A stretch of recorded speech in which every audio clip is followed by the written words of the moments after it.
to the Strategy and Policy Committee meeting SPC 25/7. Welcome everyone here. Please note this meeting is being live streamed and the consequences of that. I shall start with our karakia. Whakatau, mai te wāroa, whakawatea, mai te hinanaro, whakarite, mai te tinana, he ea ai ngā mahi. Hai. I note I have an apology from Councillor Henry for absence. I see Councillor Daly has just walked in, so it's just for Councillor Henry for absence. Can I have a move in a second, please? Councillor Joyce, Councillor Sol, all in favour, please say aye. Against, carried. Consideration of late items, I'm not aware of any. Does anyone have a declaration of interest today? No, okay, thank you. There are no public excluded items. I can't see anyone for the public forum. There are no presentations, so we'll move on to item 10, which is the minutes for confirmation. So that's the minutes of the Te Puke Spatial Plan Subcommittee meeting held on way back on the 18th of April 2024. So can I have a mover and seconder for those minutes, please? Councillor Wickers, Councillor Daly, all those in favour, please say aye. Against, that's carried. So then moving on to the item 11, which is on page 13, it's the adoption of the speed management plan alternative method proposal. So I just ask if Rebecca and Callum can come to present this one, please.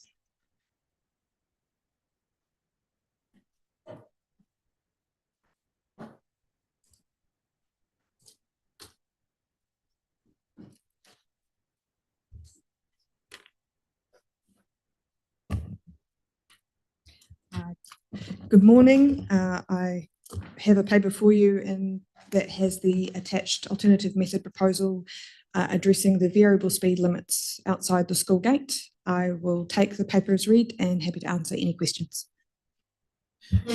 Councillor Joyce. A couple of questions. One is, why is the distance from the school so much greater in rural areas than in urban? Because I'm just worried about people actually doing, you know, the much lower speeds. We started off at 60k, we're down to 30k. People going for several hundred meters way away from the school at that speed. You know, why is it so much greater? And do we really think people will do it? It's a good question. I don't know for sure. My best guess would be that it just provides a greater distance to slow down because in rural areas are going from 100 to 30 or 80 to 30, whereas in the urban areas are going from 50 to 30 or 40 to 30. So my best guess would be it's just to provide, more capacity for, slowing down, for stopping, whatever. Councillor Sol. Oh, sorry, Rebecca, did you want to follow? Sorry, the rules also define for the category 1 and category 2 the distance. So it's the rules that specify the distance. So the second part of the question was compliance. You know, have we thought about whether people will actually do this? I mean, I just look at Matahui School and the distance is huge. And also for Hoya School, the distance is huge. You know, have we considered compliance, whether people are likely to comply with this? And I'm also interested, I thought category 2 schools were supposed to be 60 k's per hour. So why has that changed? So in terms of will they actually obey the speed limit, probably not. They don't, most motorists don't obey any other speed limit. So it's highly unlikely they're going to obey these ones. Yeah, but I guess if we can't get them to slow down while they're going past the school, then that would be a win, even if they don't slow down for the remaining 300 or 400 meters. So, are you? In terms of it, the rules for category 2 are 60 kilometres or less, and previous conversations indicated that there was a desire that all schools were the same speed limit. So after conversations with NZTA, they have confirmed that both category 1 and category 2 can both be 30 kilometres an hour. Councillor Sol. Thank you, Alan. Thank you there, and for the pragmatic answer about that one part of that last question. I also looked at this same thing, and it's not overly clear, although I guess common sense tells me that it's each side of the school where the notices are, but it doesn't actually say it in here, number one. And again, that distance is quite interesting otherwise. I mean, at 300 metres in an urban area, etc., is a hell of a long way, but 150 is a hell of a short way. That was just where I was sitting. You've largely answered it, but I am concerned about it not being clear. Okay, councillor Wickers. Just a question in regard to the order in which these will be rolled out, noting that there has been a long-standing call from Pongakawa School to get that action. So is there an order in which they will be rolled out? No, we haven't determined how we'll roll out the signs across the district. I mean, I'd be relatively certain it would be geographically, we'd start in one area and then move across the district, picking up every school as we move along. That's probably the most efficient way to do it. But whether we start from west and move to east or east and move to west, we haven't decided that yet. So it's still, still up in the air. In the planning, at what point will you be deciding that?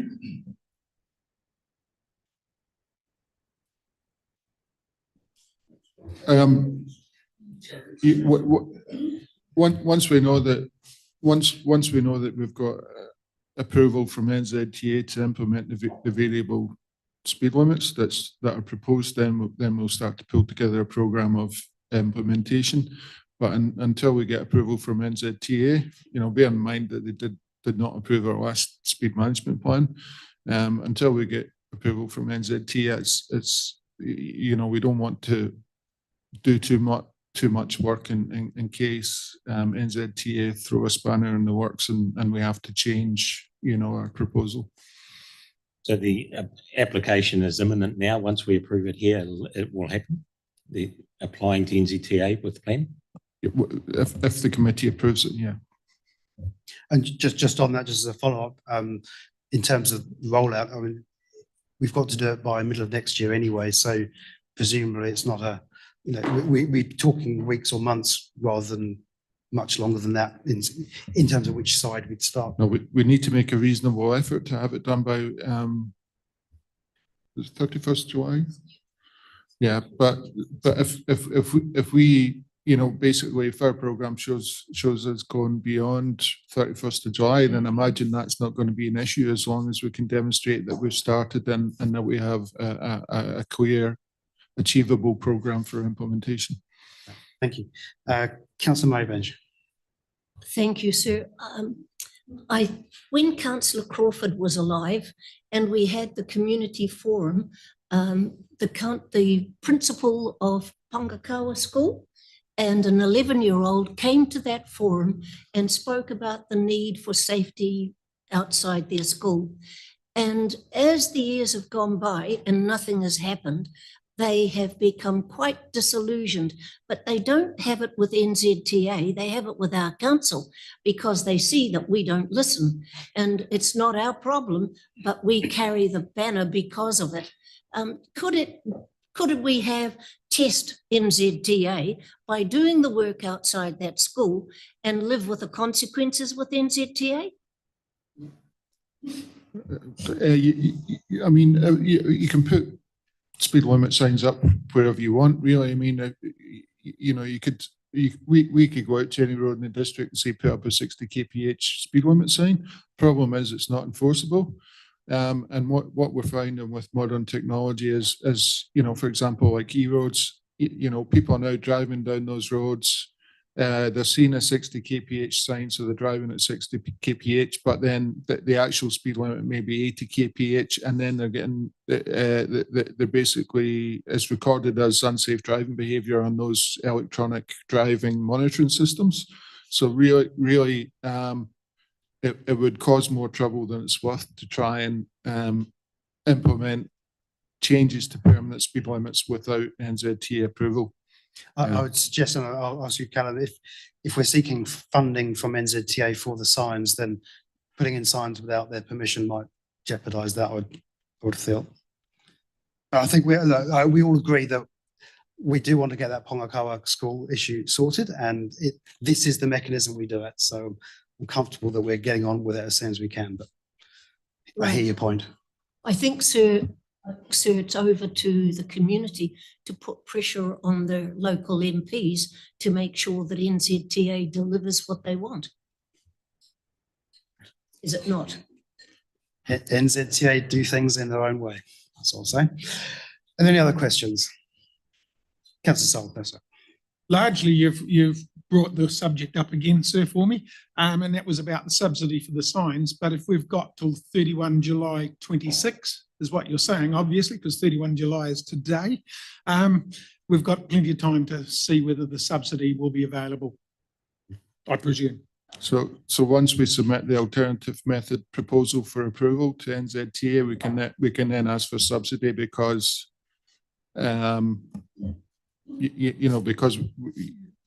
the alternative method proposal is evidence that we're going down the path of changing permanent speed limits. Councillor Joyce? Just checking one more question. On the rural areas, is the extra distance a minimum, a maximum, or is it fixed?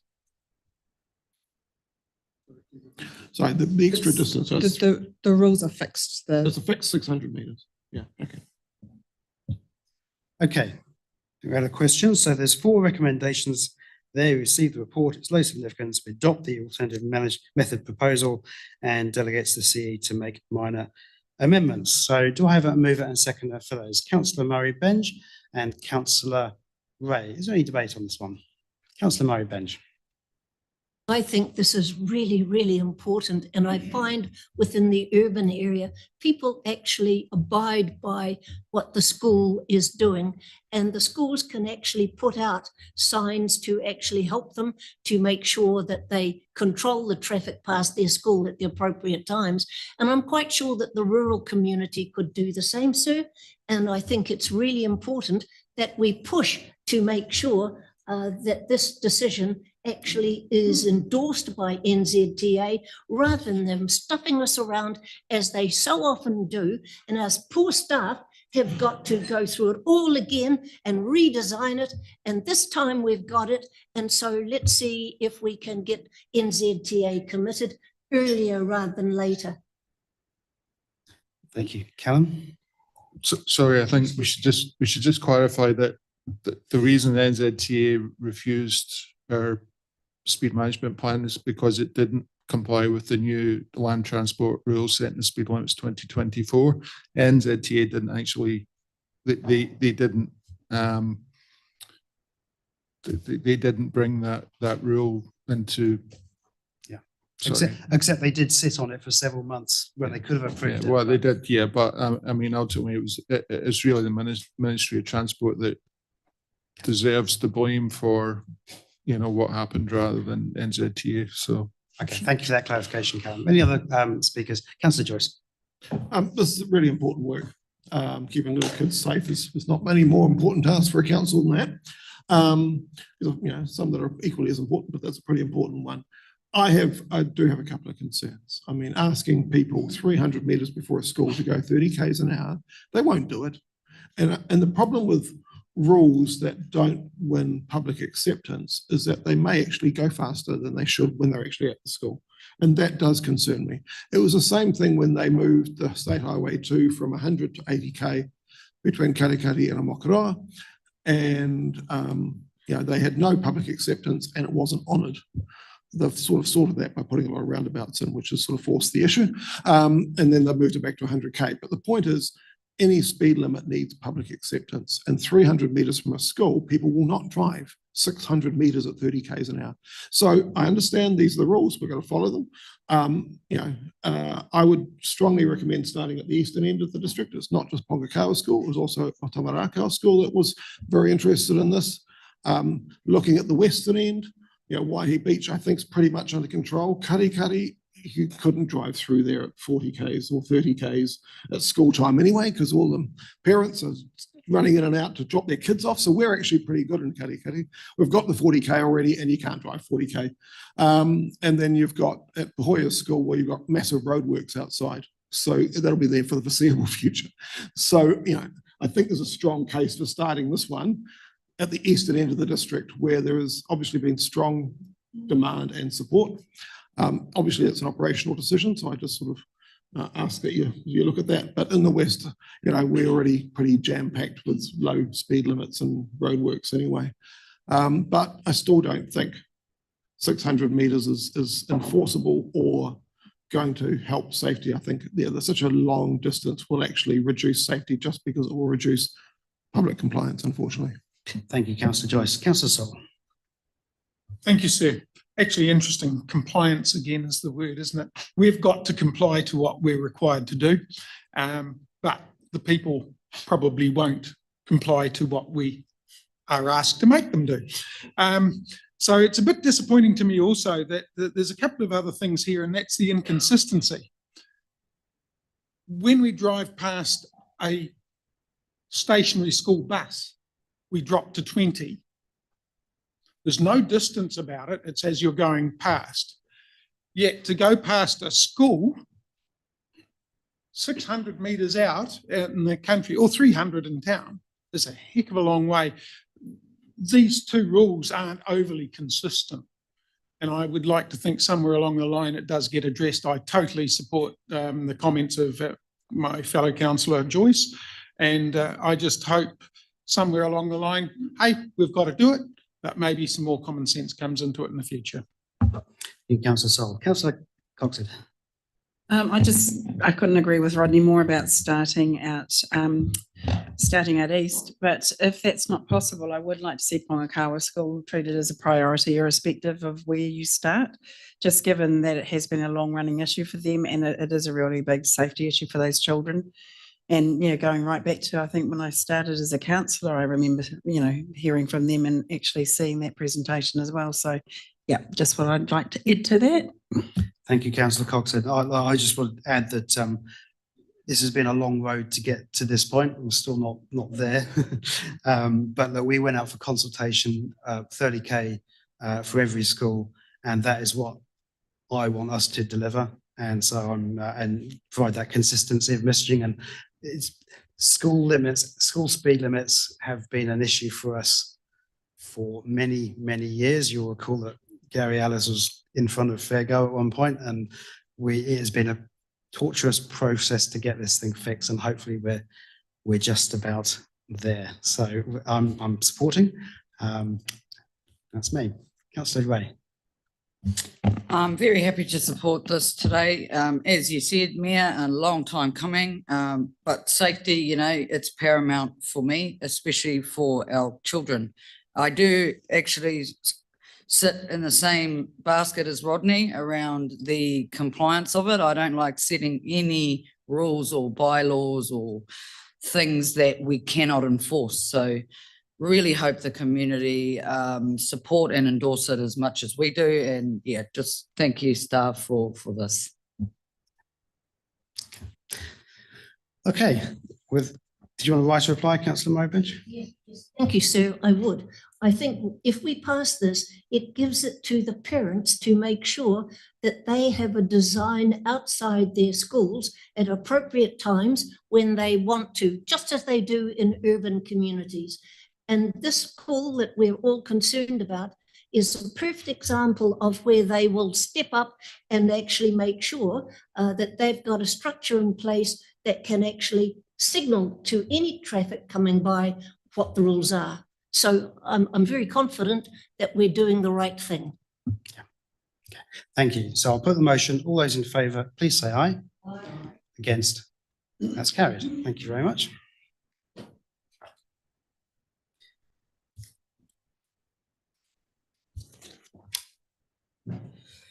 So we move on to to page 49 and the deliberations and adoption of the Kaimai Reserve Management Plan. And I know Rebecca stays in her seat and Matt and Peter join her.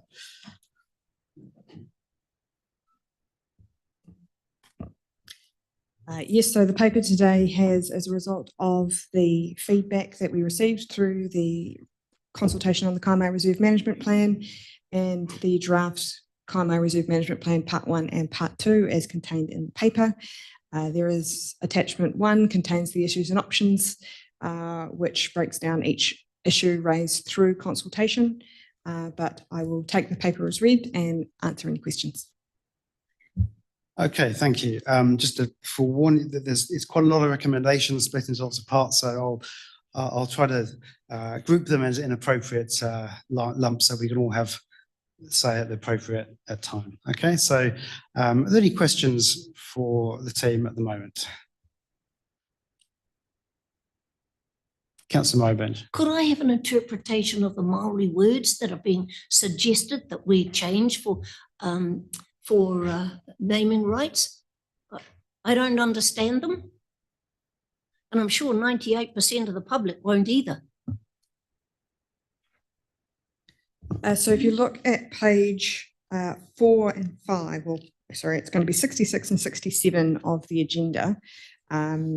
There is a response to each one of the names, and as part of that, there is a bit of an explanation as to the purpose behind the name. 66 and 67, sorry, my printer is cut off halfway through the numbers.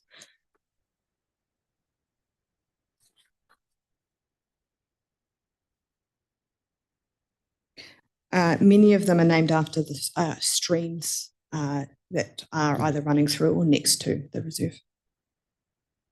It's pretty straightforward once you understand that wahi ota means place of something. Deputy Mayor Scrimgeour. Yes, just a question. You've been quite clear about those names and so on, but will there be any additional signage apart from the actual names explaining those names for the public who come there? That's fine for us to be able to read these things there, but for instance, Wahi Oturu, the Anson Reserve that we talked about quite a bit in the workshop, and it was explained that that means the joining of the streams there. For instance, is that sort of information going to be available there for people to see and understand?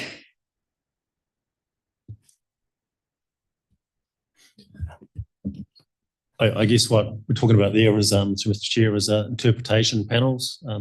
In some cases, we are looking at doing interpretation of some sites.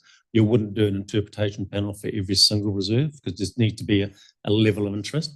But we also can connect through little Q codes on the signage that can take people to the website, and then you can go and read about, take to the reserve management plan and read about stuff there as well. Just like the storyboards out at Te Puke and Jubilee Park with about the people who've come to the district. You click on the card because you can't explain the whole story in one little panel, but you take people to another digital format, which is attractive to a lot of the younger generation today as well, to interpret information like that. And so there is possible to do that. Yeah. Thank you for that, because I think that's quite important that people have that opportunity to understand those things. Thank you. Thank you. Councillor Coxon. Peter, I was just going to ask how many of our parks or reserves are actually left as a bequeath to the council. I understand Precious Reserve was purchased, it wasn't bequeathed, but Anson was. So are there any others in our Kaimai district?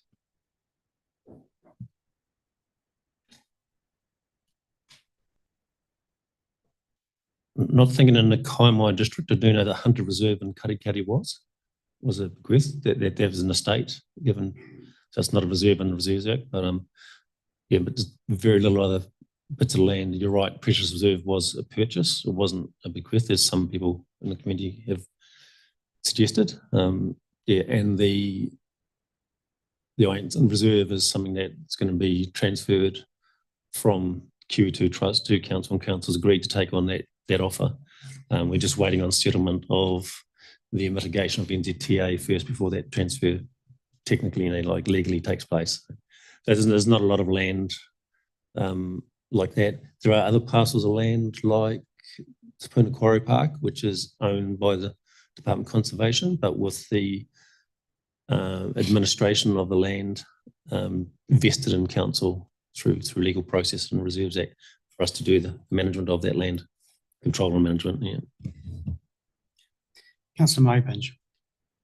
Could I just have you to confirm, Peter, Maramatanga Park was always suggested that it had been gifted by local iwi to the community, and you had the proof that in fact it was purchased for Maramatanga for a park by council in days gone by, and you had that proof.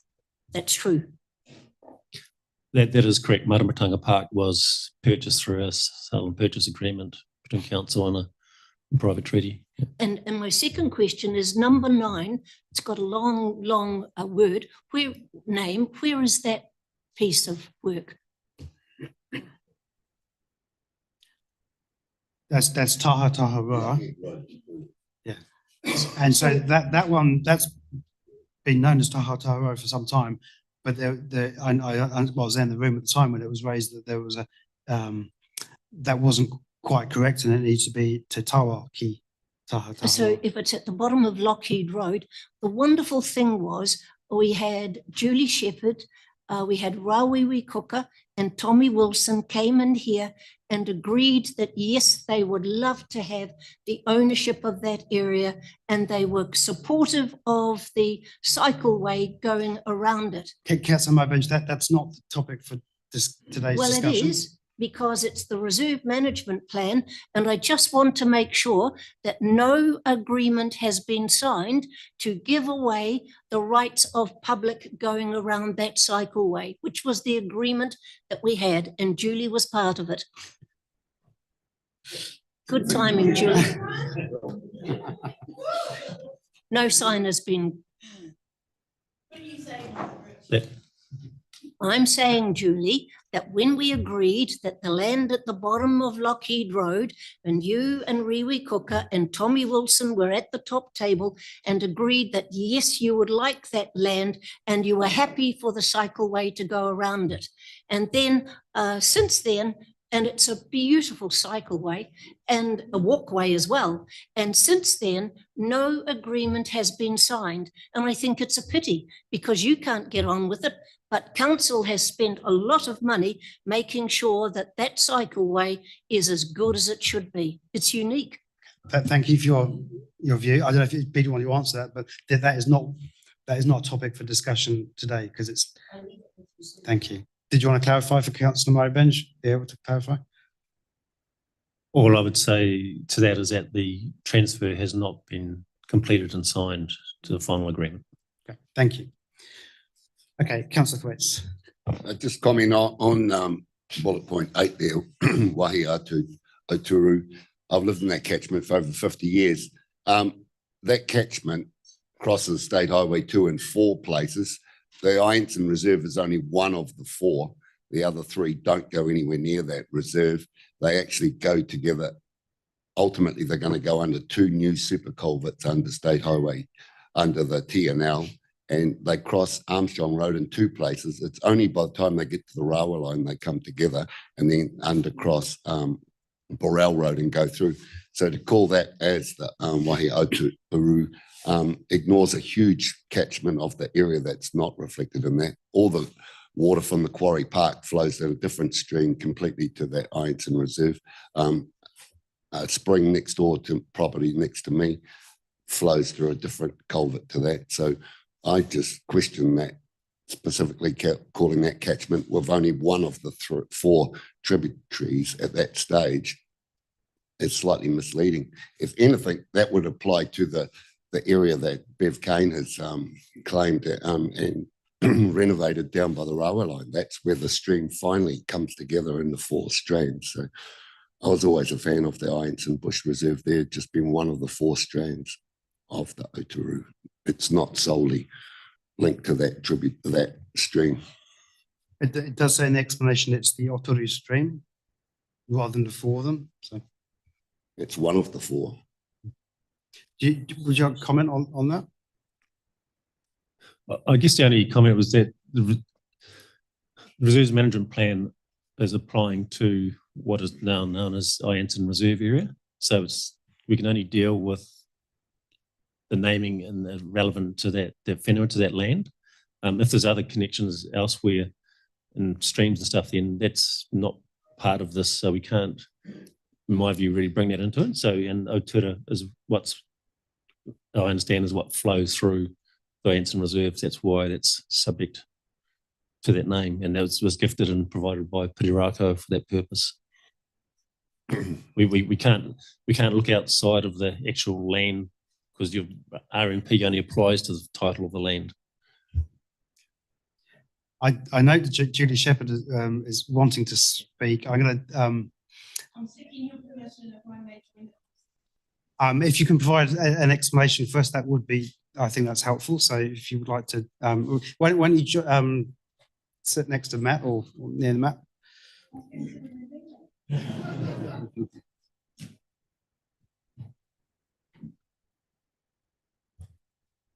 Kia ora, thank you for allowing me to join the conversation.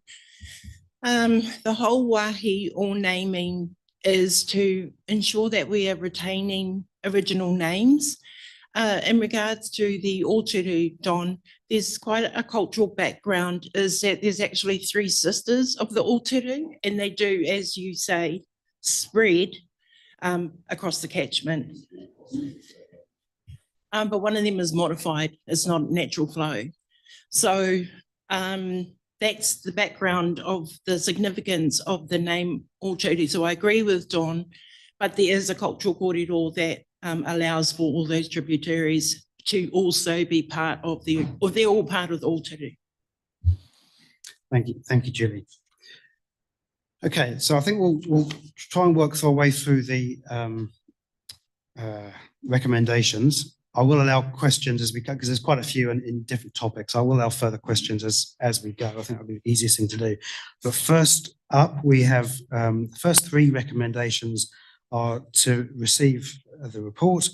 Second, it's medium significance. And thirdly, that we receive all the written and verbal feedback from the consultation. So I hope this isn't controversial. Okay, Councillor Joyce moved. Councillor Sol seconded. I do hope there's no debate on this one, but I'll offer it anyway. No? Okay, so I'll put the motion. All those in favour, please say aye. Against. Carried. So next up, so I'll just find the right page.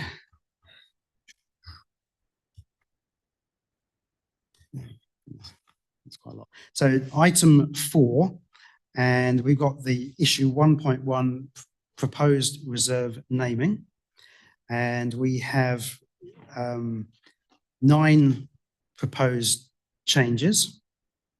What I would like to do is just, if you can signal if there are any there that you are unhappy with, and then we'll accept the other ones and change the others as we see fit. So are there any there which you are unhappy with? So Councillor Granger. I should like to move an amendment to the motion that number 5 on that list A be removed and be replaced down in the lower section with, at the moment, Josephine Place Reserve. And speaking to that, so it seems to me to be illogical and confusing to call a new reserve the place of Mangawhai on one side of the body of water when Mangawhai Para is a historical and well-known headland on the other side of the inlet. And the RMP naming policy states that name duplication is avoided.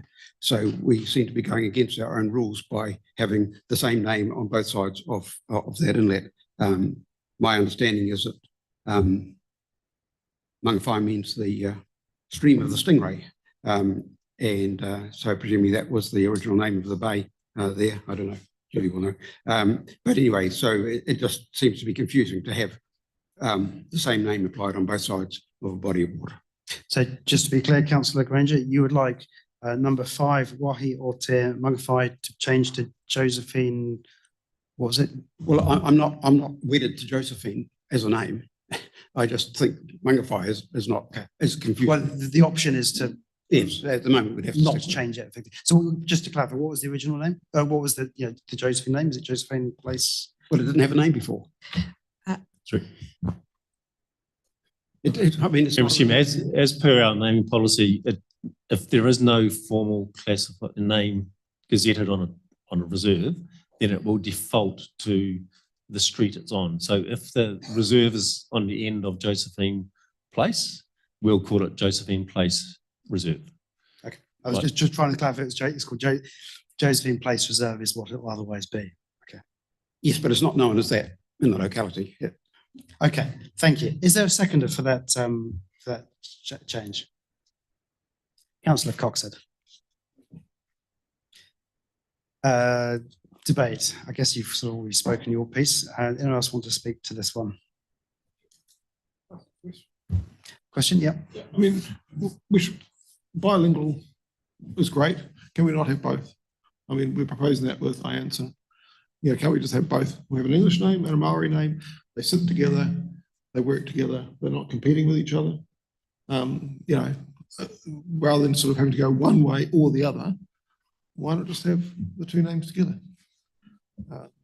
People will use the one they want to use. I mean, I'm from Taranaki.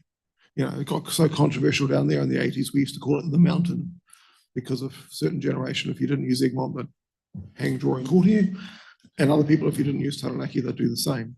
So, you know, the easiest way is to have a dual name and then both. Okay. Councillor Justin, so are you foreshadowing another amendment? That's kind of where I'm just asking if that would be acceptable to people, really, because I mean, you've got to move around a second.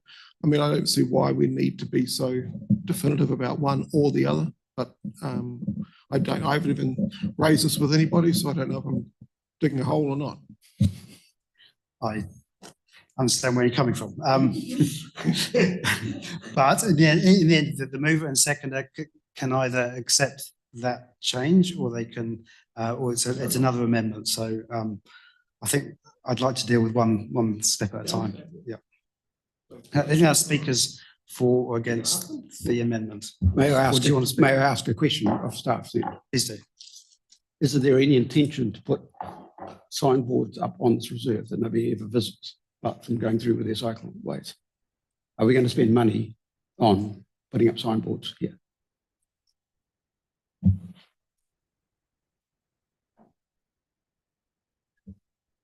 And in short, I don't think there's any funding where we got targeted to go into doing those signage. So all these signs we'd need to have a look at and how we implement that. And you're right, because some smaller reserves may not be worth having a sign. There might be a finger sign at the top of the, directional sign, maybe. Talking about getting down to another reserve or back up this way through whatever the name of the reserve is. But we'll look at that, I guess, on a case-by-case basis. Because some of these signs, a lot of these places will need to have new signs in because currently they don't have any signage at all. So, can I ask another question then? Am I allowed to ask Julie a question? Sure. So do you not see a conflict with the two different the same name being applied to both sides when we've got the Mangawhai Pa, which is a really historical precious site for the Iriak out there, to have the same name applied on to a bunch of trees on the other side of the road of water? Thanks, Matt. Thanks, operator. Thanks, Murray, for allowing me to engage in that discussion. The thing is, these are original names that expanded across large and expanse areas. Should we recognise that the original name for that bay was Mangawhai? And should we add to the retention of the name rather than limit it to one small parsite that's been massively degraded? So this is just about recognising the historic larger context. And Pirirako don't seek to conflict with anyone. We want to enhance and add value. So does that answer your question? What was the name of the pa that sat on the top of what is the end of Holyoake now, which was old when they did the reserve up there, when they did the subdivision? So there was directly above the site, there was another pa site. So there were three large pa sites and they were destroyed, but we collectively consider them as Mangawhai. Thank you. Okay. So we have amendment or a motion that Waihi o Te Mangawhai, not not become that name and it reverts or is just by default Josephine Place Reserve. It's been moved by Councillor Granger and seconded by Councillor. Can you repeat that again, sir? So Councillor Granger and has been moved and Councillor Coxhead has seconded that the proposed name for Waihi Ora Mangawhai does not become that name and it reverts or defaults to Josephine Place Reserve. Okay, so does anyone further speakers for or against this? No? Okay, so I'll put the motion. All in favour, please say aye. Against? No. I think we better have it on the hands. So all those in favour of, this is for Josephine, please raise your hands. 1, 2, 3, 4, 5, 6. Okay, and all those against, which is to make it Mangawhai, raise your hands. 1, 2, 3, 4, 5. So that is carried and it'll become known as Josephine Place Reserve. Okay, thank you. Right, were there any other, and I don't know there is, any other names that people have issues with? So Councillor Coxhead. I propose that we retain the name Ianson Reserve, so this is number 8, and not add Waihi or Te Otoru, sorry, purely because this was donated by the Iansons and looked after by Heritage New Zealand and now being vested in council. And it's me, I mean, no disrespect to Parirako whatsoever. I just feel that given this is the only reserve in this district that's actually been donated to the community, I feel it's, well, personally, I feel it should just carry the name of Ianson. And yeah, and given that we've still got Precious Reserve that people believe was donated. Thanks, Matt. And Precious Reserve, which people believe was donated and wasn't, and that's still called Precious Reserve. I feel, yeah, I feel that Ianson should remain as Ianson Reserve. And I would note too that when we went out for submissions, 7 people were in favour of changing the name, 9 were opposed. And I have had a lot of dealings with people in Loop Road recently, given the work being done by NZTA and the culvert, etc. And when I met with them, none of them realised there was a name change proposed. And I guess that's just a function of the fact that people don't pay a lot of attention necessarily to our website. So they were reasonably surprised as well. So yeah, that's how I feel. Thank you, Councillor Coxhead. Is there a second for that? Is that 5.1B? I think it's number 8. Issue 1.18. A8. So forget the numbering system. It's instead of having Waihi Ora Ianson, it's been moved, or that it's just Ianson Bush Reserves. It stays at Ianson Bush Reserves. Is second for that? To Murray Benj. Okay. I would like to foreshadow that should this fail, I would move that it becomes Ianson Bush Reserve hyphen Waihi Ora. So it's the dual naming with the in that way. So that's what I would foreshadow, but I'm open to speakers at this point. So Tracy, you've spoken, and would anyone else like to speak to this? Councillor Joyce. Same as before. Let's be inclusive. I'm fully in favour of having Ianson name on there. We must recognise the people that have given the land. It's an important reserve, but I don't actually see the harm in having both names on there. I don't think it hurts anybody. No one's losing out because of it. The family's not losing out because of it. They're still recognised. I would rather we were inclusive rather than having to pick sides in a cultural debate. Thank you, Councillor Joyce. Are there any other speakers for or against this one? Councillor Granger. Yeah, I'd like to see the dual name. We have other reserves that have people's names on them, like Cooney Reserve. I don't think they ever gave the gave them land. I don't know how, do you know how Cooney Reserve got its name? Peter? But I don't think that was ever donated by the Coonies, was it? No, I'm not too sure. I'd have to go back and look at that, how it was gazetted out there, but one assumes that adjoining land is owned by Coonies that was purchased from the Coonies, and there may have been some agreement, as in the Jack Lloyd one is part of the naming rights, as part of that sale and purchase agreement, and it was discounted because of the naming rights. Councillor Murray Bench. I'm very firmly of the view that we hold with its original name. I think, sir, when people donate land to the council for the benefit of everyone, we should acknowledge the name of that family. And in Anson Reserve, we do just that.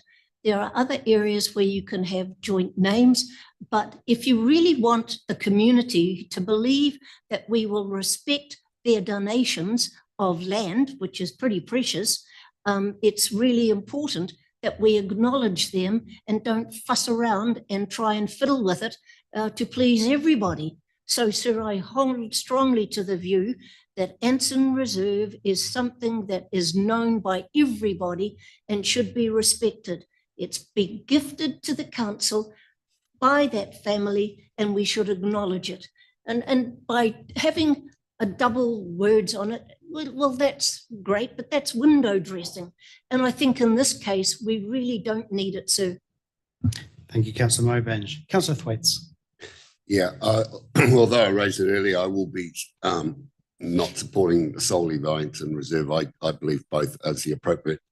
A mention was made that one was an artificial crossing of the Tipperary stream. That is incorrect. There is a spring adjacent to the hall, to the motel that does go nowhere near this reserve. So there are 4 strands that cross State Highway 2.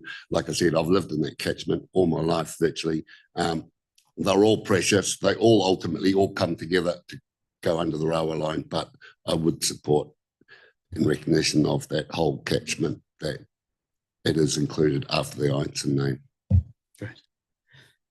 Okay, don't see anyone else for speaking now. So the motion moved by Councillor Cox and seconded by Councillor Murray Bench is for Ironton Bush Reserve and just that. So we'll put that to the vote. I think we'll go with the hands again. So all those in favour of Ironton Bush Reserve, please raise your hand.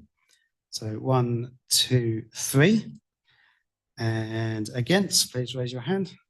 1, 2, 3, 4, 5, 6, 7. So that's lost. And as foreshadowed, I will now move that we call it Ironton Bush Reserve Waihi Orte Otoru. And Councillor Joyce okay, Councillor Thwaites. Okay. What I would say here, and then partially in response to Councillor Murray Bench's earlier comments, we do need to be very, very careful in referring to original owners in this context. I think that is a fraught discussion, if nothing else. So, you've got a point of order? Could I just record my abstention from that last vote, please? By all means, yes.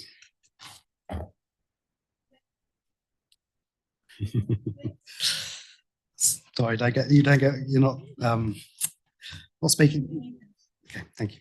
Right, so as I was saying, it was, be very, very careful about talking about original owners, particularly given the history of confiscation in that area. So, I've moved it. Councillor Thwaites has seconded it. Are there any other speakers for and against? No, so I'll put the motion.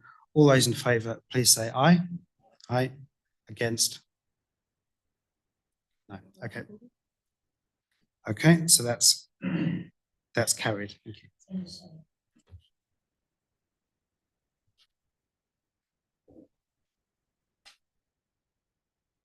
Right.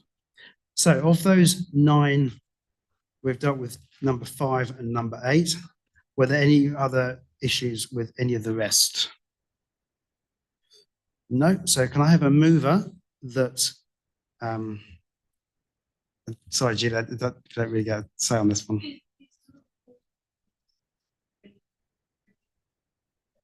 If there's a flaw, okay, I'm happy to highlight it. Mike, please. You can put your mic on.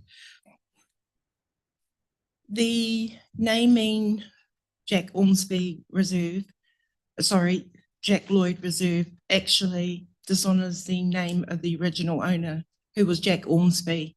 So they've used Jack and then the second family, Lloyd, that actually dishonours the original name. So I propose that it would be Jack Ormsby or Lloyd Reserve, not the blending of the two. It dishonours both names actually.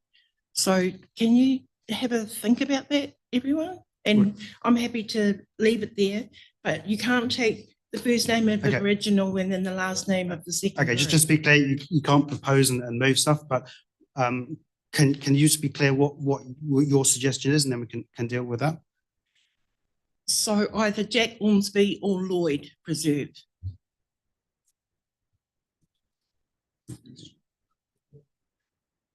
No.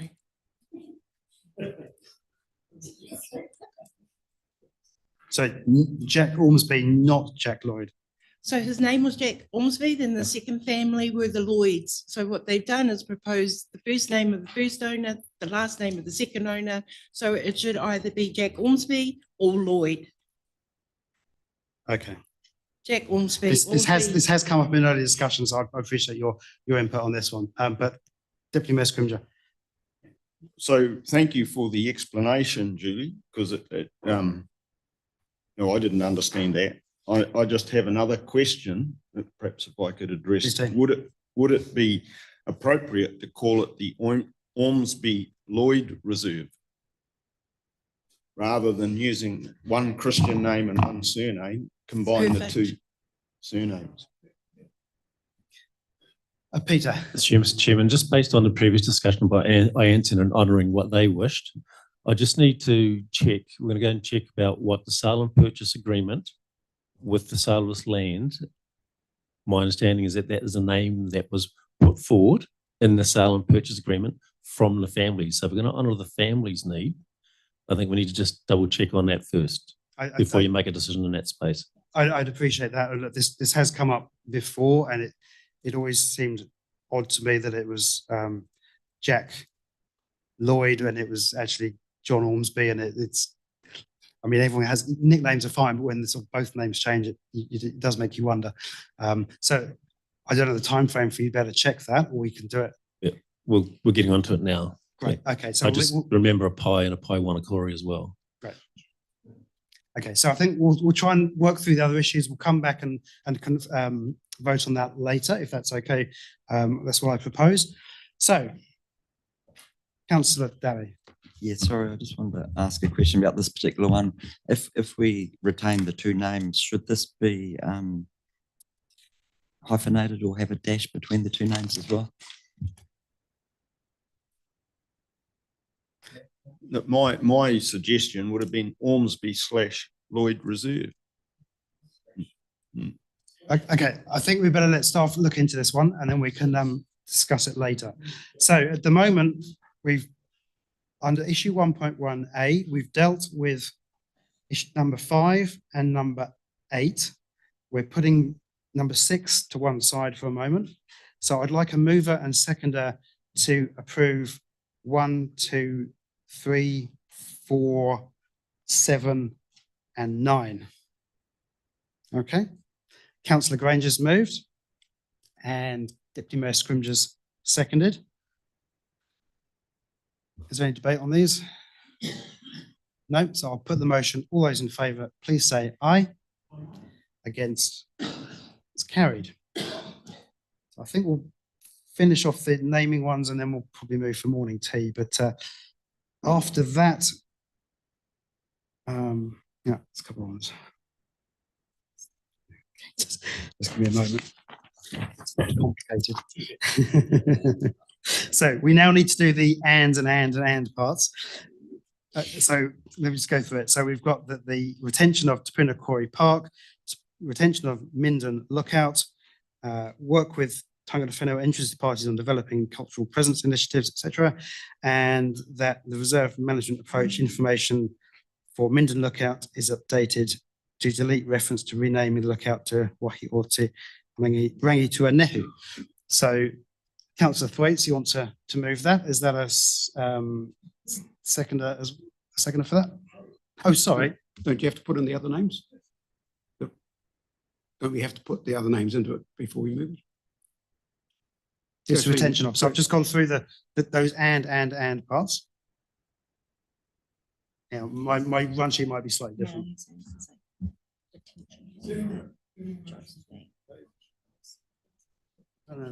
That's what I'm sorry, I'm unclear what. Well, in part A, we have taken it out, 5 and 8. We have voted on those issues, okay? Individually for number 5 and number 8. Oh, so we've changed the wording of that. All right, okay. Oh, Okay. Right.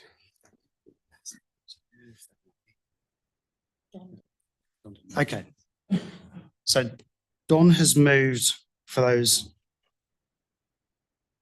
latter parts, which is, as I said, Te Puna Park, Minden, Tangata Whenua, and Minden Lookout. Is there a seconder for that, please? Councillor Daly? Is there any debate on this one? No, I'll put the motion. All those in favour, please say aye. Against? That's carried. I think with that, we better break for morning tea, and Julie can. Please do, go on.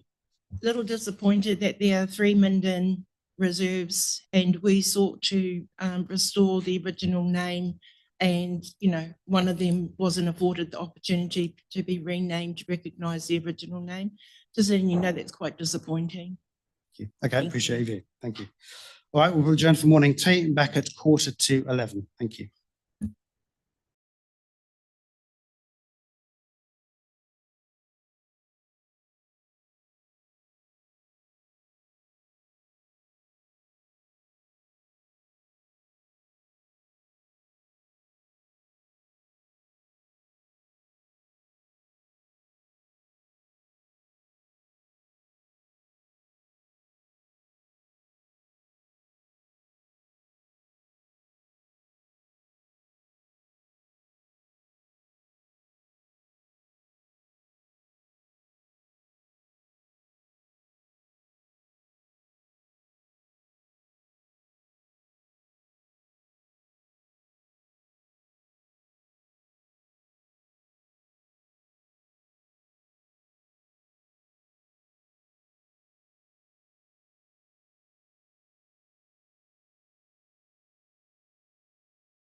So we have one item from that issue to resolve, which has been a little bit worked over during the break, and that is in relation to number 6, the Jack Lloyd Reserve. So Peter, would you like to explain the how you've been busy over the tea break?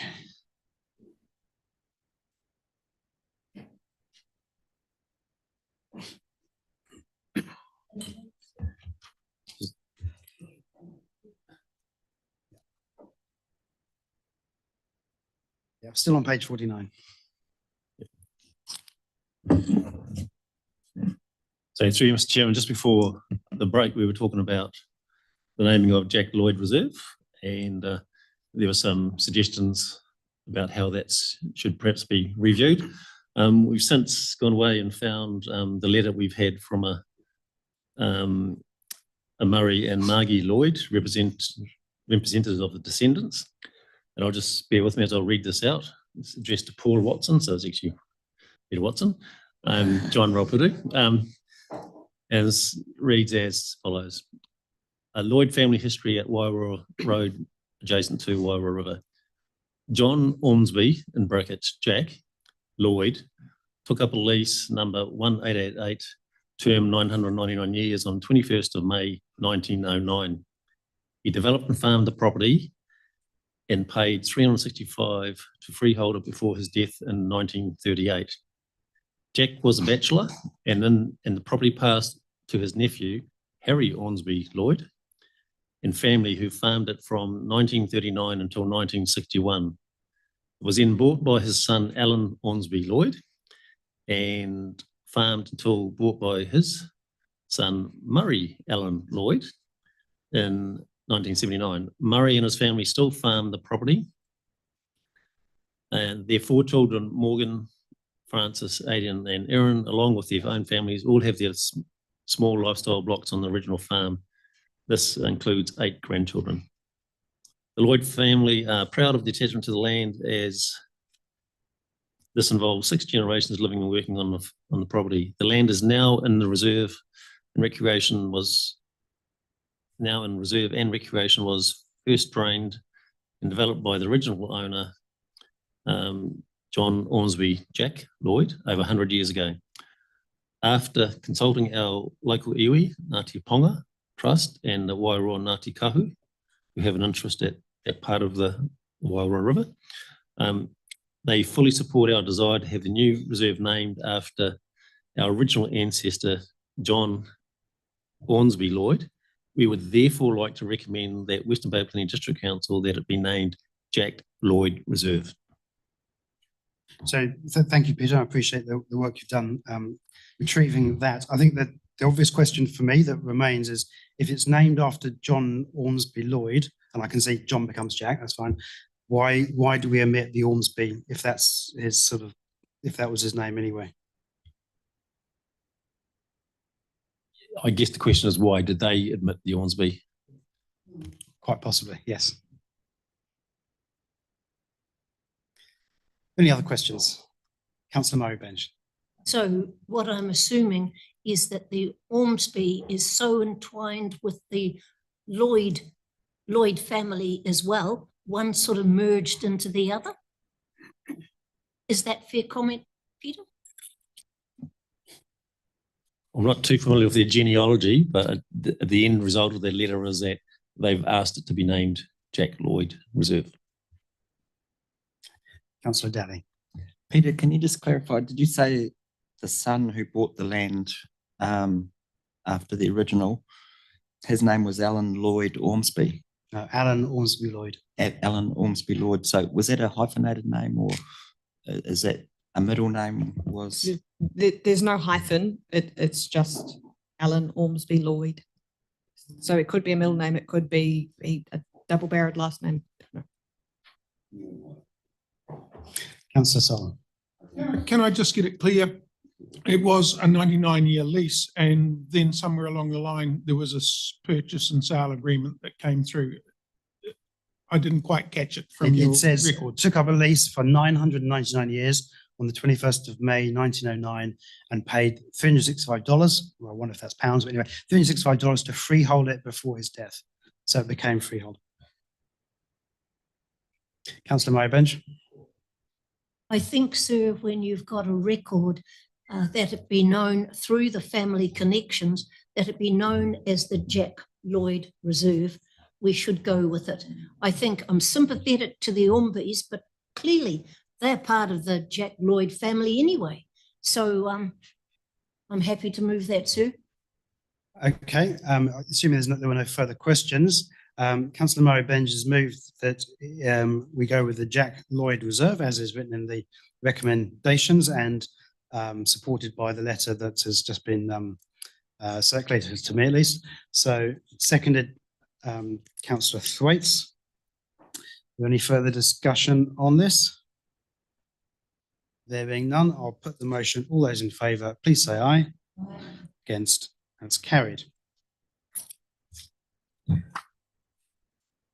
Okay, so we're now moving to issue 2.1,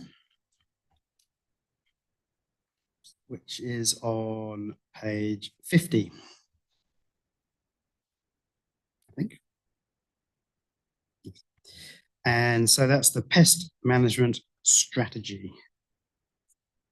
So it's that the Strategy and Policy Committee replaces the pest management policy with the following wording, which I'm not going to read out, but it's all there. Do I have firstly, any questions? Councillor Joyce? Yeah, Councillor Joyce is moving. Councillor Ray is seconding. Any debates? Just want to say that when I last questioned our ability to keep up with pests on our land, I was told it would be an enormous increase in rates, but we seem to have found a way through that. It's a real issue all over the district, so I'll be watching with interest to how we go. Okay, so Councillor Murray-Bench. If our parks are so much in need of pest management, it's a very complex way of doing it. I know the land at the bottom of Lockheed Road desperately needs pest control there, and it's close to the water, so it'll be full of rats. And so there are parks where it's needed, sir, but I don't know whether all of ours are. And maybe, could I ask Peter, are all our parks in such bad condition that they need this heavy hand of pest management? I think heavy-handed is probably the last way I describe this, but Peter. They say heavy hand, sir, because there's an awful lot of people involved. Peter. Yeah, through Mr. Chair. So yeah, they're not all in that bad a condition. So basically our level of service for particularly weed pest management is to go with the total control plants that are recognised under the Bay of Plenty regional pest strategy that deals with animals and plants. And basically what that means is woolly nightshade and wild ginger is something that we have to, by law, remove from our reserve. So in the reserve maintenance contract where we have a reserve, that's in that contract, because not every reserve is under contract, i.e. Esplanade reserves around the back of the harbour area, then they're required to manage those areas there.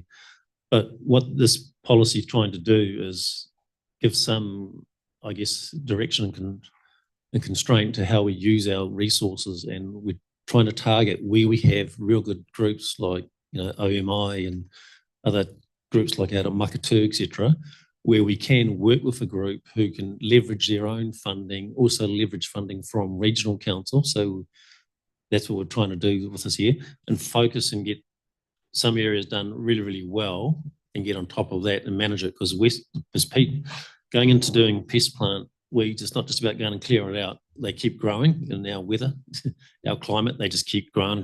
So it's about managing that strategy as best you can. And the more we get people involved, which is what our Spaces and Places strategy is trying to do, work with our communities to deliver these type of outcomes, particularly environmental ones. And that's what we're trying to achieve with this policy.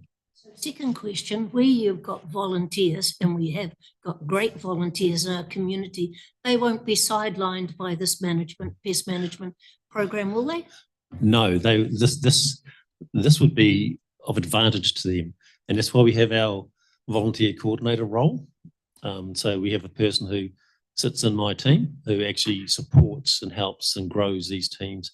And with that comes better outcomes in the environment. This is specifically designed to assist volunteer groups. So, right, so it's been moved by Councillor Joyce, seconded by Councillor Ray. Seeing there's no further speakers, I'll put the motion. All those in favour, please say aye. Aye, against, carried. Moving to issue 4.2. Okay, seem to have missed issue 3. I don't know if that exists, but anyway, issue 4.2, Kaimai Views Reserve, and there are a number of elements to that. Firstly, any questions? Councillor I Mowbray? was going to say happy to move 42A. Well, 42A and B, I think we, oh, sorry, no, only A. You're right, sorry, 42A. Absolutely. Okay, Councillor Granger, seconds. Any debates? Councillor Thwaites?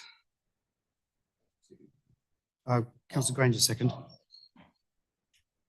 Okay, no debate. I'll put the motion. All those in favour, please say aye. Against, carried. Moving on to issue 4.6, which is the Amokura Domain and Esplanade. So that is basically to review the concept plan and consider whether it's fit for purpose, and to consider toilets, parking, and any access issues, and also that things may differ as they're implemented. We'll move in second for those. Councillor Granger, Councillor Thwaites, any debate? Councillor Mowbray. This is really quite important because the parking out there is really under pressure, and the people from Matakana have got to have somewhere to park, and so there's a degree of not conflict but just pressure. And if you park where the trailer parks are supposed to be, then you can get told off if you've got a car and not a trailer. And so around from the entrance to the other side of Harbourview Road, there's an opportunity to angle park in the domain itself. So I look forward to that concept plan, sir, and I think it's overdue, and people will be happy to participate in it. Councillor Granger. Because this is public record, I just want to clarify a point there with Councillor Murray. It is not a trailer park, it is a car and trailer park, and you're perfectly entitled to park there with a car. It is not trailers only. Someone got told off the other day. All right. I should also just mention that the reasons that we might give in the decision booklet is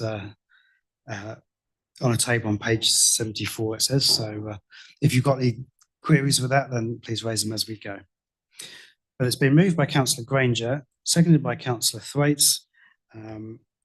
So this is the Amokura Domain Esplanade. I'll put the motion. All those in favour, please say aye. Aye. Against, carried.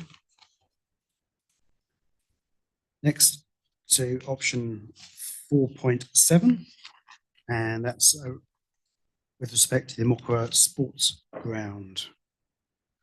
Any questions? No? Are you moving, Councillor Mowbray? I'm happy to ask the Mokoro Bowling Club are at risk of slipping down one side of the bank, so they feel that they need to move. And but when we do this, the bowling green, the bridge out to the main highway, any reserve development there would be the logical place for the bowling green to go when you consider how under pressure the one is, not in Kaleen Place, but the Western Avenue. It's under real pressure. And so I can't see how you can fit a bowling club into there. And but I do think that they need priority when it comes to the new reserve development plan for the next stage of Amokoro development. Peter? Chairman, just to respond to a couple of things here. So the current lease expires, I think, in 2036. So they've got a little way to go. But that's going to commend the club for planning ahead and thinking about their future as well. When we did put together the draft concept plan that you would have seen last week in the land purchase for the active reserve, They had identified in there, I'd spoken to them prior to that plan, and we identified a space in there, whether it's there or here. But I think what will happen at the time, once we get all of the land and in a position to look at putting in a strategy to develop new active reserve land, I think there will be a little bit of an adjustment within the sporting clubs to where they land and where they invest, and that may release some opportunities down on Western Avenue, but create other opportunities up at Prowl Road. So I think that'll take a natural course over time and meet the demand of that community as it grows. Okay, it's been moved by Councillor Murray Benj. Would someone like to second that one, please? Councillor Joyce. I don't see anyone wanting to speak, so I'll put the motion. All those in favour, please say aye. Against, and it's carried. Now moving on to issue 4.8 and Precious Family Reserve, and the amends the reserve specific information as detailed in the recommendation. Any questions? Councillor Granger.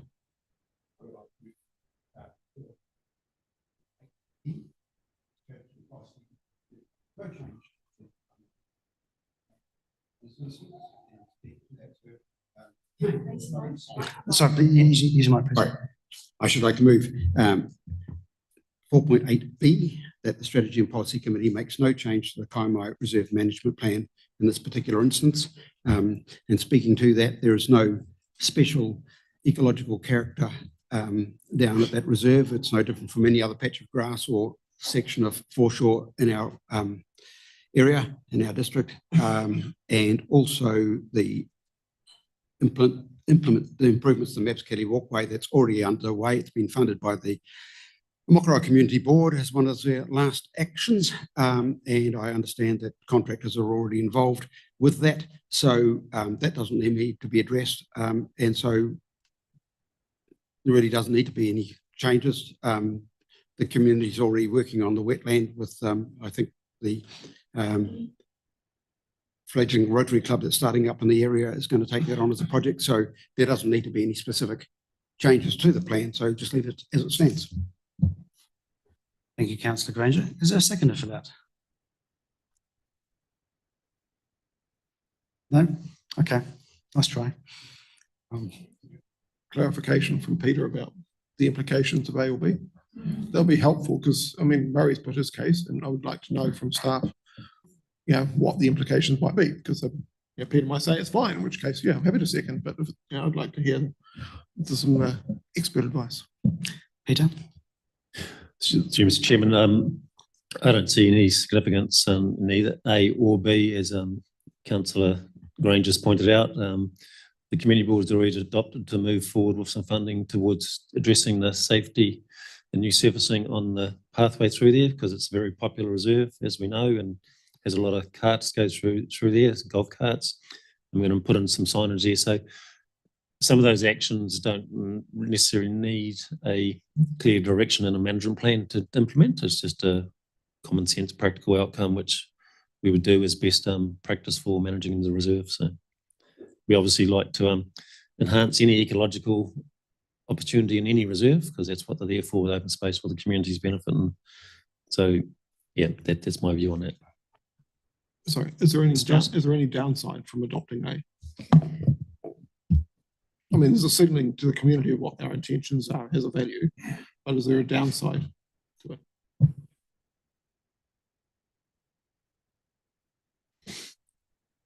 Well, yeah, to answer that question, no, there isn't a downside to adopting it either, because those are the things that we are doing, currently doing, or planning to do. Okay, so I think it's been lost for want of a seconder. So I'm happy to move A, but acknowledging that some of those things are underway. But that's I'll just take those as an easy win, I think. But I appreciate the points that Councillor Granger's raised. Is there a seconder? Councillor Murray Benj. Okay, any debate on this one? Councillor Dowley. Well, I was going to ask a question, but it's probably more of a comment. But Peter, I didn't support Murray's amendment or proposal, option B, because I've had examples with other reserves in our district where if you haven't made provision for future development, then there can be an argument made that if something does come forward that maybe isn't recognised in the existing reserve management plan, then there may be a bit of pushback to doing something without further public consultation. So I'm just wondering if maybe, would you agree with that, Peter? So my comment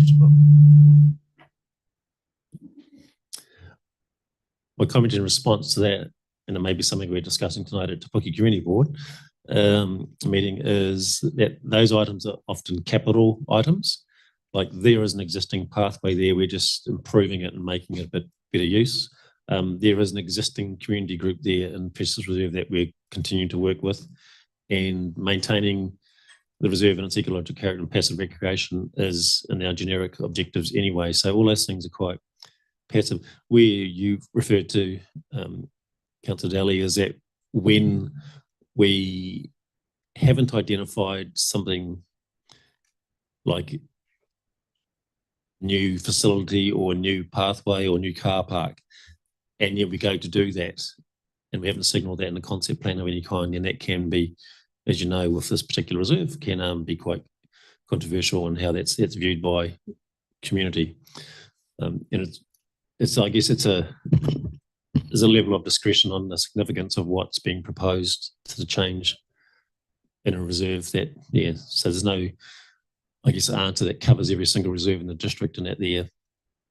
But there are cases like in this case here where there's no need, I think, to have any further consultation with the community on it, and it's not going to withhold us from doing anything if this is adopted.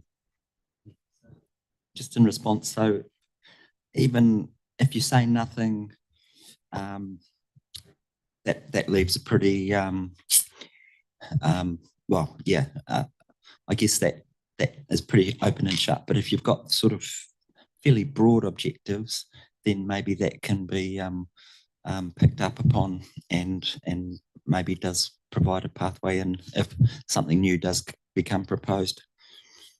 Not quite sure. Anyway, I'll support James. You're quite correct. So if you do have some reference to something, it does give some form of mandate to take that further and look at there. But we do have other generic policies or district-wide policies, the likes of structures and reserves and buildings. And so we'd refer to that if there wasn't anything specific in a specific reserve. Would go to our district-wide generic policies to look at those. Murray, did you, Councillor? We already have a well-developed concept plan for this reserve that spells all this stuff out. So I really can't see why we're bothering to say it all again when it's already there and already included in the reserve management plan. Okay, I lost my motion, but why are we putting in stuff that we don't? Why are we changing stuff that doesn't need to be changed? Right, Councillor Murray-Bench. I think Councillor Granger highlights the community is really quite protective of Precious Reserve, and I can't see anything in these recommendations that would insult anybody or design or make anybody walk away. There's no plan for car parking, and that's passive, and I think it's a good recommendation. It gives options for the community, and there's nothing that can be done there that the community doesn't have very strong views on. So I'm happy to.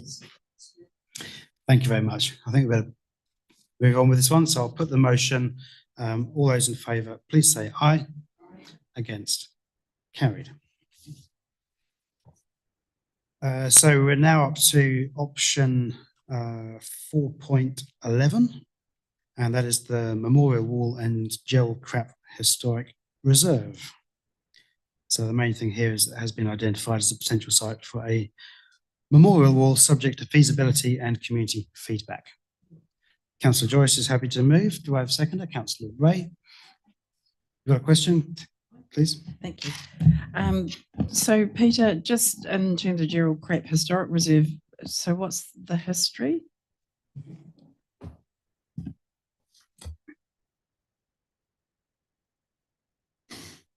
The history is contained in a reserve management plan. So But yeah, that is, yeah, it was the significance of the Wahuri Pa sites there. It's a very significant site, and obviously on the peninsula, a very good defensive site to have. And there's the Crown has been involved. Some of it's been gifted to, well, not gifted, but we have control and management over part of it. And the rest of it goes back to Mr. Crap and the farming back in the days and how that land came across to us then. So, and it used to be I think the roadway into used to come right up around the bottom up there too, around to the top there. So there's a lot of history. You look at the old photos and stuff around the district, you can see how there it's yes, quite good. But it's also a site where was agreed to do like a little Anzac memorial up there as well.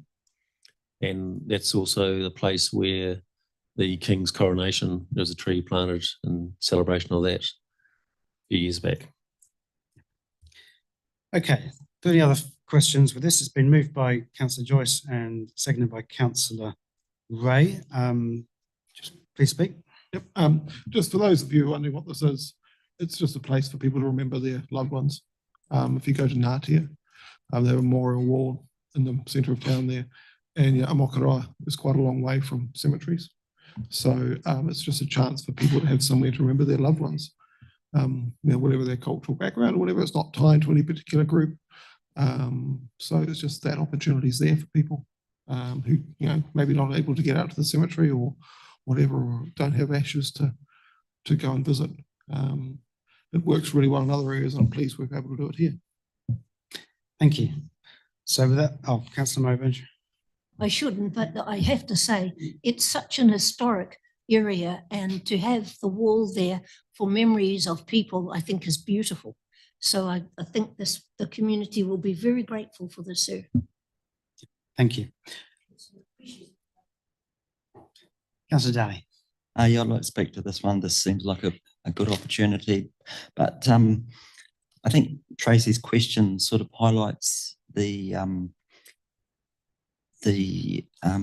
bit of tension between Maori history and European settlement history, and I think we do need to recognise modern settlement history. It shouldn't be excluded just because it's recent history. And when I say recent history, I guess I mean since 1840. But both cultures need to be celebrated. Our shared history needs to be celebrated. And sorry, Councillor Daly, this is about a memorial wall. Well, I was talking about the Gerald Crap Reserve. I didn't realise. Yeah, but the change we're looking at is being identified as a potential site for a memorial wall. If you wanted some other aspect change, then that should have come in a long time ago. Of all the commentary today, I just felt, and it's a subject that's been raised in my part of the district as well. So I just wanted to make that comment and point out that we're all in this together, and we shouldn't subvert the European history simply because it did happen. It's something that we'd all like to recognise, I think. Okay, I think we'll leave it there because that's getting a bit off topic. So it's been moved by Councillor Joyce, seconded by Councillor Ray. I'll put the motion. All those in favour, please say aye. Against, carried. Next up, option 5.1, which is around, I'll get this right, Ironson Bush Reserve, Waihi o Te Otoru, and so it's investigate applying an appropriate reserve classification and continue working with the Friends of Ironson and consider a few new amenities which are all listed there. So I'm happy to move option A. Is there a seconder, please? Councillor Thwaites. Any discussion on this one? Councillor Thwaites. Yeah, I'd see this just extension of what we talked about before. It is exciting, and with the TNL construction, the relocation of Loop Road to the other end, NZT have already indicated a compromise would be they would provide a a walkway over the re-instigated stream, linking the reserve up back to the store. It already goes right through to Armstrong Road. So long term, there's a magnificent opportunity to have a complete loop there, going through the reserve on up Armstrong Road, down the Te Puna footpath, and down what is currently State Highway 2, but will revert back to a Western Bay Road to the Loop Road. So it'll be a magnificent loop track, which I think with all these other features talked about, will be a real jewel in central Te Puna, as I should say, not that I'm biased. Thank you, Councillor Fraser. I think I'll just add myself. It's a great little park and a reserve, and I want to thank the volunteers who look after it so well and keep it under the weed management there. And I think as it matures, it will become quite a wonderful spot. And if we can get a few, bit of track upgrades and additional seating, that would make it even nicer. So happy to support this one. Councillor Mybench. I think this is one of the hidden gems of Western Bay, and anything we can do to open it up and make it more accessible for the public is well worthwhile. So fully supportive of it, sir. Thank you. Okay, so I'll put the motion. All those in favour, please say aye. Against, carried. Into my walkway under the two culverts, one under construction, the one to be built. Another day, indeed. Thank you. Issue 5.3, and we're on to Maramatanga Park. And this is consider new amenities and facilities for the playground area, such as drinking fountain, rubbish bin, barbecue, toilets. Someone like to move this one? Councillor Mutt.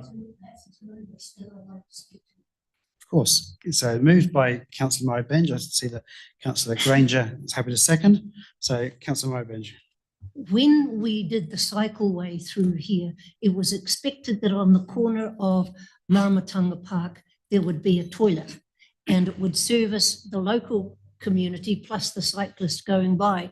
And the day we had the opening for the basketball hoop, it's such a great sight. And the mum down there with her children said, but what about the toilet? And so we've got drinking fountain, rubbish bin, barbecue, toilets. If the toilet could be given some degree of priority, the community would gratefully receive it, sir. So I think it's a good addition, but I think because of the cycleway as well as the playground, there's an opportunity to do something that will serve the wider community. Thank you. Okay, is there any other speakers to this?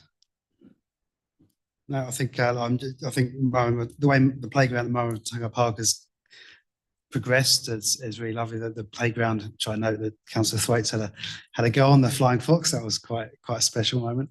And if we can improve those facilities, I think that would be good in due course. So with that, I'll put the motion. All those in favour, please say aye. Against, carried. Now on to issue 6.1 and the Onga Onga Scenic Reserve, Lower Kaimo Reserve and Lower Kaimo Hall site format. So there is a number of items there, which I won't read out now, but I'll take as read. Are there any questions on this one? Yeah. Okay, well, is there any questions? Okay, so being moved, Councillor Mybench, seconded by Deputy Mayor Scrimger. Please go ahead and speak then, please, Margaret. It was wonderful, sir, being able to speak to Scott Parker from Reserves. And the people in the Kaimais have been really protective of any land they've got because they don't want it spent in the other part of the district. And so the old hall site is perfect for public sale. And they would like to see that put that back into this reserve. Now, the scenic reserve is dockland, but we are responsible for it. And we give the licenses to those people who want to go and shoot the goats and the pigs and whatnot that are in there. But it's the access to it is difficult. And so it requires serious negotiations with NZTA. And one Debbie Marshall, sir, who promoted this, walked it and said the virgin bush and it's virgin bush and really quite precious. And it's one of the few pieces of virgin bush left in our area. And, but it's being eaten out by pests. And so there's no regrowth. And as you know, when Glenn Ayo was here, that was one of the things he was really strong on, that we needed to be able to let the bush rebirth. And so this is got a bit of work to be done on it, but I think it has the potential to open up something that's quite special. And it's beside Ngāmohini Road, which once again is quite precious within the Kaimais. And I'll come to that, sir, later. Okay, thank you. Anyone want to add anything? Oh, Councillor Deputy Mayor Scrimgeour. Yes, well, for myself, I certainly appreciated the comments from the residents in the area that came in and spoke about this reserve a few weeks back. I note that the recommendations there, the fundamental one is that it says work with the Lower Kaimai community. And I'd like to think that some of the other actions there that are all headlined consider may flow from that. But I think it's very important that those discussions take place with the people in the community to ensure that appropriate things are put in place. So I just want to say that and encourage what's set out before us there. Thank you. It was a very persuasive argument put forward by the community, which is really helpful for us, I thought. Councillor Thwaites. Yeah, I also fully support this and see it as a key project that could well become the catalyst of that new community board, tying the whole Kaimai ward together. So I look forward to input from all inputs, not just that lower area, but the whole catchment. Thank you, Councillor Thwaites. Councillor Daly. James, I'll be short and sweet for you. I'm sure you'll appreciate that. I just want to point, I'd like maybe if Chris Bishop was made aware of this resolution, the fact that we are considering asset recycling with the last bullet point here, with the potential divestment of the site with proceeds used to support strategic upgrades to reserves in the Lower Kaimai area. I think he would give us a feather in our cap for this one. A small but valuable contribution perhaps, but thank you. Okay, with that, I'll put the motion. All those in favour, please say aye. Against, carried. So, Mr. Chairman, I'd just like to say that we'd very much like to, this is a classic example of the pest management strategy where you can have a community group work together, and we'd like to work very closely with the Bay of Plenty Regional Council on getting their funding to go in towards this type of work. Good plug, Peter. Okay. Sue, when I lived at I think we need to move on, Barbara. Option 7.1 now, which is the Kairati Falls Scenic and Esplanade Reserve, and that's to consider new future amenities and facilities such as additional picnic tables and improved toilet facilities. Would you like to move that, Councillor Daly? Yes, I'd like to move, please. Do you have a question first, Councillor Daly? No, but I'll. Okay, well then Councillor Cox, you've got a question. Of course he does. So Peter, just where are we at with the Kairati Falls, the sunken bridge? You know, the one that we had to be helicoptered out and was sort of broken down the falls there? Yeah, so what Councillor Cox is referring to, through one of the major storms, we lost our bridge down there many, many years ago, and it actually washed downstream past the reserve. But I, like Councillor Cox said, went on a very long journey with a local couple down there, did a bit of wading across the rivers and stuff like that, and found the bridge. And we didn't end up helicoptering it out because there was a cost of about 14,000, but some locals worked together and managed to get it out. And we just assisted them with some funding towards diesel towards their tractor and stuff as a kind will gesture. But they managed to get it all out and then removed it all from site. So that particular issue has been dealt with, and we're just working our way through as funds permit, upgrading the facilities, looking to try and get something more upgraded for the summer season of people visiting the area. So it's all the tracks and handrails and what have you like that needs to be sorted out a bit more. Right, thank you. I was just going to ask about the track, so thank you, Peter. That's great. Yeah, I think some of the feedback that we had was there's an OPEX aspects to it as well as CapEx. So yeah. Okay. So Councillor Daly, you've moved this. Do you have a Well, I will ask a question now. Go on Thank you. In light of the bridge that was washed away, Peter, I'm just wondering if we should be putting another bullet point about the consideration of replacing the lost bridge or future bridges. I'm not sure why it was there or what its purpose was originally, but has there been any request to reinstate the bridge? Or in light of my previous discussion about not wanting to limit the development potential? I think the bridge has been replaced, but at a totally different elevation. So you can still get across, you crisscross down below the falls. It's still achievable to get that because there's a circular network around there. So we've still got facilities in place to achieve that. Okay, yeah, I'm not that familiar with it, but yeah, thank you. That's great. Thank you. Okay, so is there a seconder for Councillor Daly's recommendation? Councillor Granger. If a debate, I'll put the motion. Go on then. So, sorry, James. This is one of the most significant scenic reserves we have in our district. The visitor numbers are through the roof. It's every time I go there, the car park is teeming, not just visitors, but freedom campers. So I do fully endorse this one and any improvements that can be made there. Thank you, Councillor Daly. I'll put the motion. All those in favour, please say aye. Against, carried. Next up, 7.2, and that's the Coyote Falls, basically removing it, sorry, Coyote Hall, removing it because it's not on our land, basically. Happy to move. Happy to second. Second. I assume there's no debate. Councillor Mowbenge. So I put the motion. All those in favour, please say aye. Aye. Against, carried. Issue 7.3, and that's the Oropi Hall, and that's continue with the Oropi Settlers Incorporated on development of the indoor sports facilities at the site, subject to feasibility work and funding. So I'm happy to move this one. Is there a seconder? Councillor Granger. No speak. I'd like to speak to it too, because this is a group that are experienced and they've done so much up at Oropi, replacing the hall. And I don't think the traffic management plan has yet been approved.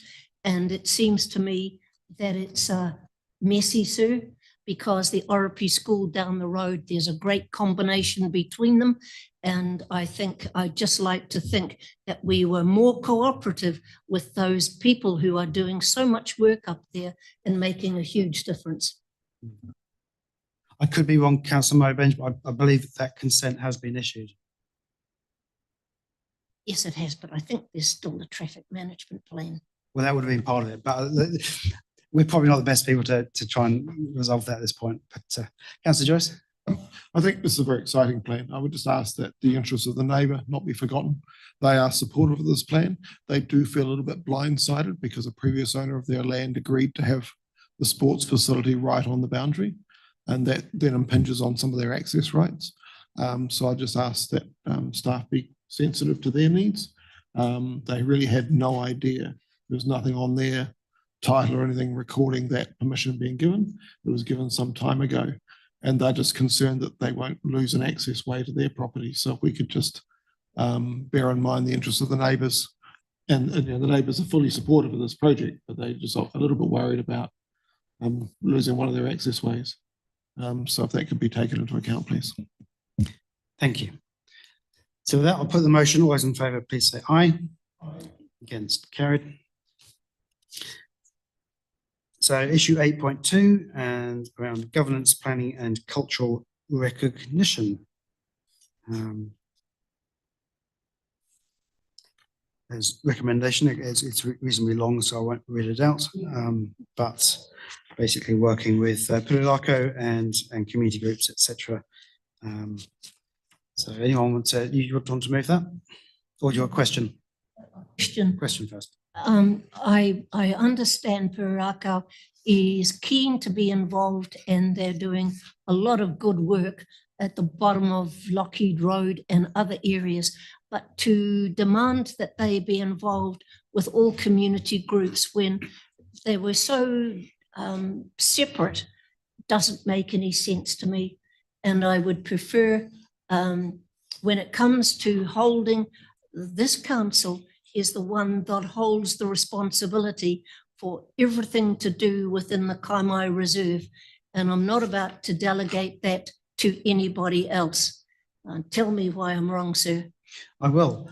So I think that the point there is the recommendation is to include in the Kaimai ward community groups, committees and stakeholders the following. And so Pirarako is included in there, as are other groups. So it's just including Pirarako and other groups so that we as a council work with them as we develop reserves. Is that a fair summary, Peter? Yes, it is, Your Worship. So it's just recognising, obviously Pirarako, and this is their rohi, and it's very important that they have a presence in that there. We work very closely with Julie and the team on a lot of great initiatives. One of the most recent ones being that the lease of the old Sea Scouts den down there, which are working with other local groups and coordinating. And all of those outcomes have good environmental and community wellbeing outcomes are being delivered through their involvement, and their presence in their own rohi, I think, is a matter of a given thing from my perspective here. But the issues of the wider Kaimai area, where community groups locally do the work, and I would hate to think that we would be held up by finding someone from Pirarako to be involved. So tell me that there's not going to be an overview by Pirarako of everything the community wants to do, because that's how I read it. Okay. I certainly, Pirarako would operate within the limits of capacity that they have. Obviously, they can't do everything, and they will pick and choose and work with us on successful programs that deliver outcomes that they can support. As like we're saying, with the plant pest strategy, we want to support those groups who are resourced enough to deliver those outcomes. And I think the limitations will be in their capacity to do so. They're doing some great work down the end of Waihiao to Waipapa, down the end of Pro Road at the moment, doing a fantastic job down there and achieving some real good outcomes through our social procurement stuff as well. So, yeah, I see this as a good thing. Yeah. Okay, Councillor Downey. This is more of a general question, but in regard to the last sentence of point A, it says their involvement also includes kaitiaki training. Now, we had a bit of a lesson on the meaning of the word kaitiaki recently with regards to local orders done well. So I was just wondering if that is the correct word and for that sentence in that context. Yes, it is the correct context. I might be wrong, but it was suggested recently that kaitiaki refers to Maori gods. This is in terms of kaitiaki training, and the wording has been provided to us and checked by our Te Haumi team. So Chris Napier has been involved in the wording and has approved this wording in context in the sentence that the word is used. Councillor Joyce. Happy to move, sir. I mean, it's great that Pirarako wants to be involved along with other people, including the Mokoroa Pest Free, Mokoroa Environment Managers, Friends of the Blade, Whakamarama Community, and Te Puna Heartlands. Everybody's getting involved, so it's great. So happy to move. I note that kaitiaki in this context is an adjective, it's not a noun. Thank you. Councillor Granger. Well, I'll second that. The inclusion here is in the list of all the other groups that are in that list. It's not in excluding anybody else or controlling anybody else. It's just these are all the different groups that are recognised by council as doing work in the area. Thank you. Councillor Sol. Thank you, sir. I think basically, in short, it's pretty well answered geographically with the list of places in there.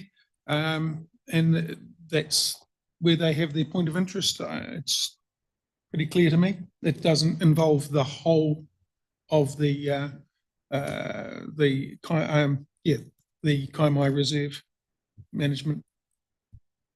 Okay, so it's been moved by councillor Joyce and seconded by councillor Granger. Any further speakers on this one? No, so I'll put the motion. All those in favour, please say aye. Against, carried. So coming to the end of these ones now. So it is now recommendations 5, 6 and 7. Let's find those. Which are, well, I won't read them out, but On number 7. Yeah. We used to say any required minor editorial changes, which sort of implied spellings and things. So now we've got any editorial changes. I just think, you know, what happened to the word minor? Because that's basically what you're talking about, right? I'm happy we add in minor. That's I just think it should be as general policy. Otherwise, you're basically saying the chief executive, whoever it may, he or she may be, can do whatever they like. As an ex-editor, believe me, we used to. I will just check with Emily that that doesn't cause any undue problems. Is that okay? Okay. Editorial can be a complete rewrite. Believe me, I've done it.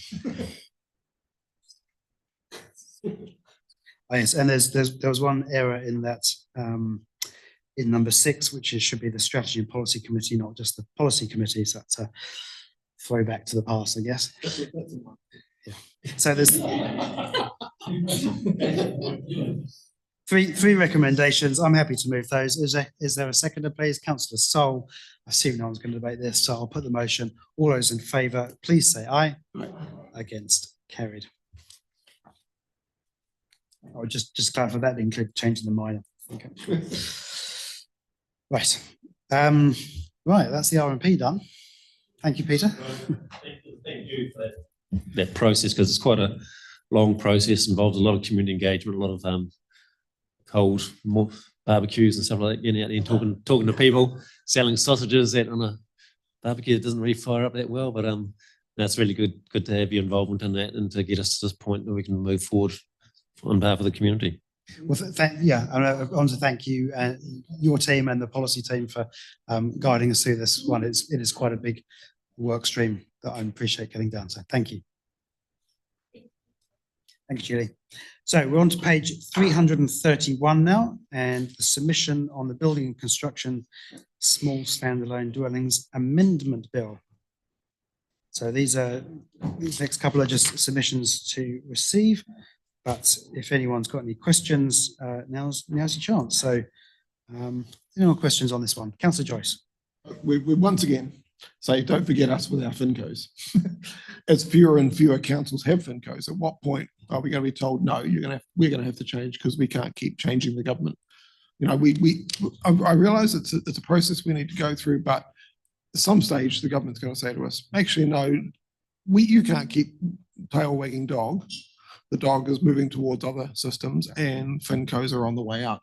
So I'm just wondering, how much longer we can actually do that. So we're going to move to development levies. That's the government direction. It would make no sense to develop a DC. I understand. We need to move to whatever the future is, rather than keeping on asking the government to let the tail wag the dog. It's a fair point, and I think that's understood.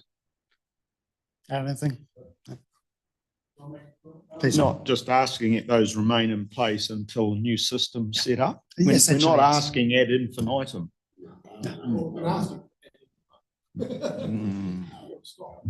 Okay.